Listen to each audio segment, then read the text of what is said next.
Por volta do ano de 2028, uma grande crise energética global propicia uma iminente terceira guerra mundial, onde países eventualmente travariam guerras entre si, para conseguir preservar o máximo de recursos possíveis para suas nações. Em uma tentativa de evitar que esse fato ocorra, 7 astronautas de diferentes países, organizações espaciais e áreas acadêmicas são escolhidos para trabalharem na Estação Espacial Cloverfield, testando um acelerador de partículas que possibilitaria a criação de uma fonte de energia ilimitada e gratuita para o mundo todo. No entanto, em uma das ativações do acelerador, alguma anomalia ocorre e a Terra aparenta ter sumido, o que é uma ideia plausível, já que um acelerador daquele tamanho, tanto no longa quanto na vida real, poderia ter consequências semelhantes, o que é inclusive exposto em uma reportagem que é vista antes da ativação da máquina. Desde os primeiros filmes da franquia Cloverfield, suas histórias, embora tenham um personagem principal, buscam salientar mais os dramas e as problemáticas presentes naquele universo sob a ótica de um pequeno grupo, que normalmente não necessariamente faz parte de um protagonismo narrativo, mesmo que sejam protagonistas de seus próprios arcos individuais. Nesse filme, isso se repete em parte, onde acompanhamos a astronauta Ava Hamilton, uma representante do Reino Unido na estação espacial, que embora o roteiro não tenha explicado com clareza o porquê, sugere que ela era uma das pessoas certas para integrar a equipe e fazer o projeto dar certo. O que difere esse filme dos outros é especialmente pelo grupo em questão ser realmente o foco da narrativa, e em sua busca por entender o que aconteceu e se possível reverter aquela situação, e pelo contato mais direto com o problema essencial da trama, sendo este mostrado com clareza e sem tantos mistérios. O Paradoxo de Cloverfield, infelizmente, não é um filme perfeito e está longe de chegar a esse patamar, já que seus criadores, embora até boa parte do longa, instiguem nossa curiosidade e chamem nossa atenção, falham ao deixar de lado uma resposta sobre elementos-chave, ou no mínimo, dar pistas sobre o que possa ter motivado o surgimento desses elementos. Nos primeiros 2 filmes, esses aspectos fantásticos, quando apresentados, não necessariamente precisavam de uma resposta clara, até porque os personagens não tinham uma maneira de obter tais informações e por elas não serem necessárias para nossa compreensão da história e do perigo que os diferentes acontecimentos ou seres ofereciam. O roteiro desses filmes buscavam retratar eventos absurdos de uma perspectiva não convencional, que motivava a dúvida e as teorias sobre suas origens, nos deixando ainda mais curiosos para encaixar uma resposta nesses encaixes. Já no Paradoxo de Cloverfield, embora certos elementos pudessem manter essa mesma lógica de falta de informações claras, e algumas sejam até respondidas durante o longa, alguns acontecimentos, que não poderiam passar sem no mínimo uma sugestão do porquê, acabam fazendo o público perder o sentimento que os primeiros filmes traziam, por essas situações passarem pelo nosso limite de suspensão de descrença. É explicado em uma entrevista, vista pela tripulação, que um dos riscos da ativação do Shepard era que aquela máquina de alguma forma ferisse a membrana do tempo e espaço, e que diferentes dimensões pudessem colidir, trazer perigos e seres inimagináveis ao mundo. Não demora muito para que isso ocorra, o que leva a estação inteira para uma outra realidade, um pouco distante do sistema solar da Terra dessa dimensão, e causando diversas anomalias na própria estação. Quando vemos os tripulantes perdidos, com a estação precisando de reparos e sem uma maneira de obter informações, além de suas próprias deduções, nos é transmitida bem a sensação de confusão e até pavor vivido por eles, por ser suficientemente impactante para estimular nosso cérebro a se imaginar naquele cenário. Afinal de contas, diferente de se perder na Terra, talvez no mar ou em uma floresta densa, ainda existe a possibilidade de sermos encontrados por outras pessoas e sermos salvos. Já na imensidão do espaço, caso não haja ferramentas para a localização de nosso planeta natal ou uma maneira de se comunicar, se torna praticamente impossível cogitar a possibilidade de voltar para nosso lar.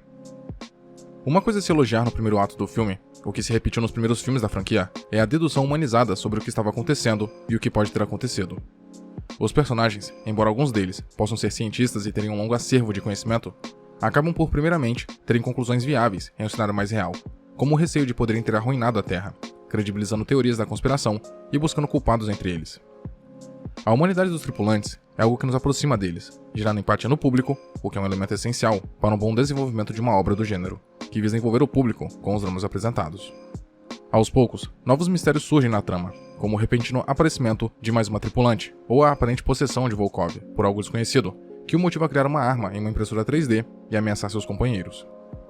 As anomalias, até certa parte do longa, nos intrigam por serem algo imprevisível, tornando cada acontecimento ainda mais misterioso, nos prendendo na trama por querermos ver quais serão os novos acontecimentos e de onde elas surgirão. E foi a partir desse ponto que o roteiro cometeu seu maior erro.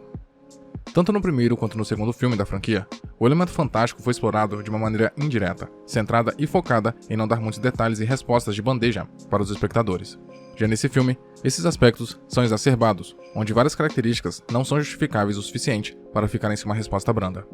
Para exemplificar, o local onde os tripulantes acham uma ferramenta de navegação da nave, que fora perdida, que estava dentro de Volkov, nos faz questionar como um aparelho daquele tamanho poderia permanecer dentro de alguém, e o mesmo sobreviver por tanto tempo, Além disso, como um braço aparentemente com consciência, sabia onde estava esse aparelho e como ele estava, entre aspas, vivo.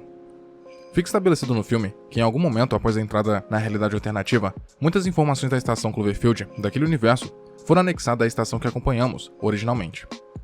Se forçarmos um pouco essa ideia, ela até poderia explicar de alguma maneira a forma que Volkov agiu, e a informação que o braço amputado de Mandy havia, já que isso poderia ter sido transmitido de suas versões daquele mundo, podendo ser resultado da trama que não acompanhamos da queda da estação do universo paralelo.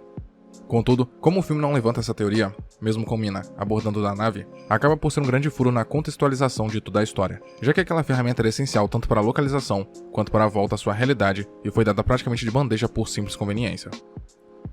Quando eles descobrem onde estavam e o que havia acontecido com a estação daquela dimensão, logo surge uma temática secundária mais filosófica sobre a humanidade como espécie, ainda que isso pudesse ter sido aprofundado de uma maneira mais exemplar. E é interessante notar a forma como o filme aborda a distributibilidade da raça humana, que normalmente prioriza interesses pessoais acima do bem-estar geral, ou mesmo usa a necessidade da manutenção disso para justificar seus objetivos. Para começar, o projeto Cloverfield dos dois universos, embora tenha sido acordado entre as principais nações do mundo e visava beneficiar cada humano na Terra, acabou por ser sabotado na realidade alternativa por um dos integrantes da estação. O Schmidt da realidade alternativa aceitou a missão dada por seu país de manter a estação offline até que sua nação concluísse interesses relacionados à iminente guerra, visando ganhar mais poder e recursos, o que culmina na queda da estação e na condenação da raça humana daquele universo. Cada nação estava bem ciente de que caso o projeto Cloverfield não funcionasse, além do iminente fim das diferentes fontes de energia, a própria raça humana poderia ser extinta devido a uma terceira guerra mundial. Esse fato, aparentemente, não foi suficiente para suprir os egoísmos humanos, com governantes dispostos a propositalmente causarem tal guerra, provavelmente visando ganhos pessoais momentâneos, não enxergando que uma guerra nuclear de proporção mundial, eventualmente, devastaria seu território em consequência aos efeitos de tais armamentos. Nos últimos preparativos para a volta dos sobreviventes para sua realidade, Mina tenta roubar a estação e levá-la para sua terra, já que tinha noção de que sem ela, seu planeta estaria condenado. E a falta de tempo para a construção de uma nova estação, ainda que Hamilton tenha entregado todos os dados para uma estação funcional, quase inviabilizava que ela deixasse essa oportunidade passar. Embora possamos vê-la momentaneamente como uma vilã, já que aniquilaria bilhões de vidas em outra realidade e tenha atacado os membros restantes, tudo o que ela havia feito fora na intenção de salvar seu próprio mundo, em um ato de desespero. Nos colocando no lugar dela, é provável que pudéssemos fazer o mesmo, já que ainda que em outra realidade as mesmas pessoas precisassem da volta da estação, para ela, aquela estação era sua esperança de salvar sua família, amigos e pessoas próximas, além de todo um mundo. Eva e Schmidt, os últimos tripulantes que sobreviveram na estação, conseguem voltar para sua terra, ao que tudo indica, e ao chegar, se preparam para a volta para a superfície do planeta, e na cena final, vemos que a Terra estava infestada de criaturas inimaginavelmente gigantes e perigosas, que inclusive fora mostrada no primeiro filme da franquia, em uma versão menor. O entrelaçamento quântico causado pelo paradoxo de Cloverfield acabou por realmente distorcer o tempo e o espaço e trouxe aquelas criaturas para a Terra, não somente naquela linha do tempo, como em várias outras, trazendo um verdadeiro caos para a humanidade. O fato de somente a última cena e a utilização do nome Cloverfield conectarem esse filme à franquia desagradou diversas pessoas, tanto pelo seu mau desenvolvimento, dos personagens e das consequências, quanto do paradoxo que fora criado. Várias incongruências narrativas deixaram essa obra fraca, embora tivesse muito potencial por ser, na teoria, o filme que explicaria a franquia, sendo retirado dele o icônico clima misterioso, tenso e que nos obrigava a teorizar sobre os elementos do filme, simpatizando com seus personagens e nos surpreendendo com as reviravoltas tão marcantes. Muito obrigado por ter chegado até aqui. Imagino que, de algum modo, esse vídeo tenha sido interessante para você, e por isso peço que o curta e o compartilhe para ajudar a divulgar o conteúdo do canal.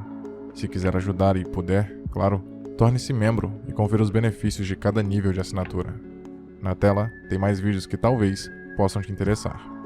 Até a próxima.